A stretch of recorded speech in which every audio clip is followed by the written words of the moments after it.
সেলিমদা, অনন্ত মহারাজ তিনি আলাদা রাজ্যের দাবি করছেন। মমতা ব্যানার্জি শিখিয়ে পড়িয়ে এসছেন, স্বাভাবিক কথা, সেটা তো শিখে এসছেন নিশ্চয়ই। সবে তো মিটিং হয়েছে, না লোকে তো ভুলেই গেছিলো বিজেপি তাকে এমপি করেছে, তাকে লোকসভা নির্বাচনের সময় বেশি দেখা যায়নি। কিন্তু এই যে কমন ক্যান্ডিডেট আমরা বলি, তোমরা বলো কিছু আপনারা প্রমাণ করতে পারছেন না। অনন্ত মহারাজ তো কতটা মহারাজ আমি জানি না, কতটা অনন্ত আমি জানি না, কিন্তু তিনি আদি থেকে অন্ত পর্যন্ত তিনি মাঝে বিজেপি এবং তৃণমূলের মধ্যে ঘোরাফেরা করেন, সেটা কালকেও প্রমাণ হয়েছে। কিন্তু কিছুদিন আগে বৈঠক, তারপরে এই ধরনের দাবি, জিজ্ঞেস করো তাকে, যে মমতাকে পৌঁছাতে পারো, সাহস করে জিজ্ঞেস করো যে তিনি মন্ত্রে কী ফু দিয়ে এলেন, যে সবসময় এই ধরনের ইস্যুগুলো তুলে দেওয়া হয় এবং তারপরে মানুষের যে রুজির প্রশ্ন সেগুলো হারিয়ে যায়। একটা দুর্ঘটনা হলো, রেল দুর্ঘটনা হলো, তার থেকে একটা বড় ইনসিডেন্ট পাশে নিয়ে আসলেন, এ তো তোমার গিয়ে ওটাকে ধামাচাপা দেওয়ার জন্য, আর তোমরা তখন ছুটবে এবার বাংলা ভাগ নিয়ে। অভিজিৎ মুখোপাধ্যায়কে নিয়ে জোর জল্পনা হচ্ছে যে তিনি, আমি জানি না, আমি জানি না, লোকে ভুলে গেছে তার নাম, আমি জানি না। সেলিমদা, বিজেপির তরফ থেকে বলা হচ্ছে যে রাজ্যে যে কটা নির্বাচন হয়েছে তাতে 12টা সিট ওরা হারিয়েছে আপনাদের জন্য, বামেদের জন্য। আমি প্রশ্ন করেছি, আমি তো বলেছি, উত্তর দিয়েছি।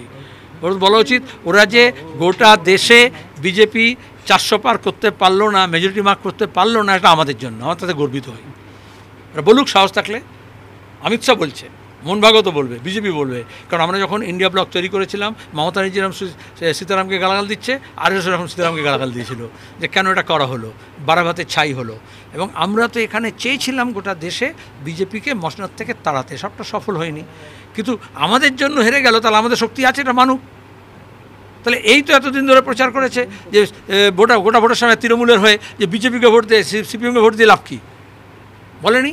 সিপিএম এবং বিরুদ্ধে বিজেপি এবং তৃণমূল এক কথা বলেছে, তাও যে মানুষগুলো ভোট দিয়েছে তাকে অপমান করছে, কে তাকে সাহস দিয়েছে? আজকে রাজ্যে যে তৃণমূলের এত সব হম্বি তম্বি মস্তানি গুন্ডামি চুরি জোচ্চুরি দুর্নীতি, তৃণমূল ওর জন্যই, শুভেন্দুর জন্যই। সে এখন বিজেপিতে গিয়ে বড় কথা বলছে। অধীরবাবু হেরেছেন কারণ বিজেপি ভোট কেটেছে বলে, মোহাম্মদ সেলিম হেরেছে কারণ বিজেপি ভোট কেটেছে বলে, তো পরিষ্কার কথা আছে। আমরা তো সেটা বলছি না, কারণ যার অধিকার ছিল তাকে ভোট দিয়েছে। এটা তৃণমূল এবং বিজেপি একই সুরে কেন কথা বলে বলো তো? তুমি তৃণমূলের নেতাকে জিজ্ঞেস করো, সেগুলো সিপিএমের জন্য হেরে গেলাম।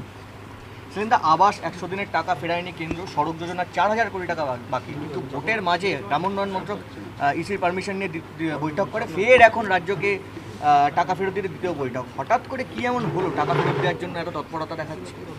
আচ্ছা, যে টাকা পড়ে আছে, যেটা মানুষের টাকা, সেটা ফেরত কেন? যে মানুষের জন্য দেওয়ার কথা ছিল দেয়নি কেন? কিন্তু শুধু টাকা ফেরত দিলে যদি চুরি হয়, তাহলে চোরাই মালও উদ্ধার করতে হয় এবং চোরকে শাস্তি দিতে হয়। তাহলে কেন্দ্র সরকার কেন আবাস যোজনায় যারা দুর্নীতি করলো তাদের বিরুদ্ধে শাস্তির জন্য একটা এফআইআর করলো না?